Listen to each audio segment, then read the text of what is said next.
Katika kuelekea uchaguzi mkuu, Tume ya Utangazaji Zanzibar imetakiwa kusimamia maudhui zote zinazorushwa mitandaoni ili zisikiuke maadili, utaratibu na miongozo iliyowekwa na serikali. Hayo yamesemwa na Katibu Mkuu Wizara ya Habari, Vijana, Utamaduni na Michezo, Fatma Hamad Rajab, wakati akizungumza na watendaji wa Tume ya Utangazaji Zanzibar na Jeshi la Polisi kitengo cha kupambana na uhalifu mitandaoni huko ofisini kwao Migombani.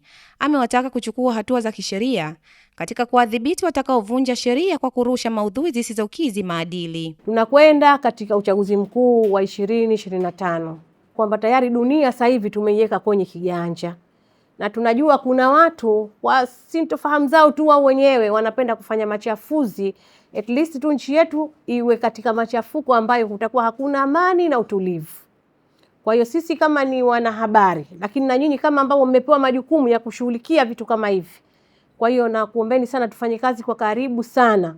Yaani kwa kipindi hichi ambacho kimebakia lazima tunakutana mara kwa mara kwa ajili ya kupeana zile tekniki ambazo tunaweza tukakamata wale ambao wote wanaweza kuchafua amani ya nchi yetu. Hatua za kisheria naomba zichukuliwe kwa wale wote ambao watachafua michafuko, wataleta mchafuko, wataharibu amani, watavunja, yani niseme kwamba hii hali ambayo tunayo sasa kwa kweli hawa tusiwavumilie sana. Kwa upande wake, mrajisi wa Tume ya Utangazaji Zanzibar Ali Hussein ameeleza lengo la kikao hicho ni kupanga mikakati ya pamoja baina ya tume na jeshi la polisi katika kukabiliana na makosa ya kimtandao. Kwa wale ambao wanatumia mtandao vibaya na tukiwabaini wanatumia mitandao hivyo, tume ina njia nyingi au ina adhabu mbalimbali ambazo zimeelekezwa kwa mujibu wa sheria.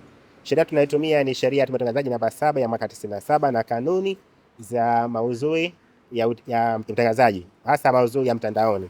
Sasa mtu akibanika na kosa, kuna adhabu ambazo zimeelekezwa kwa mujibu wa sheria, ikiwemo kutozwa faini na ikiwemo vile vile na kifungo cha mahakamani ama adhabu zote mbili.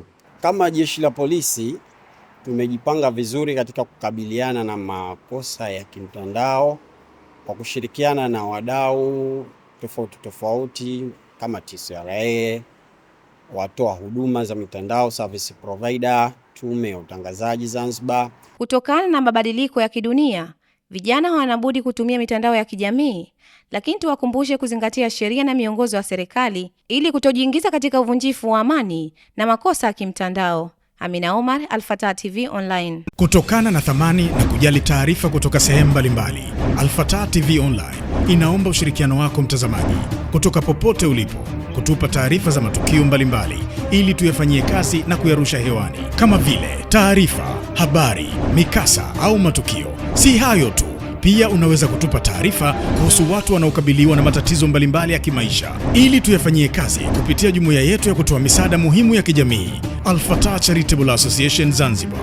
Wasiliana nasi leo kupitia namba zetu za WhatsApp alama ya kujumlisha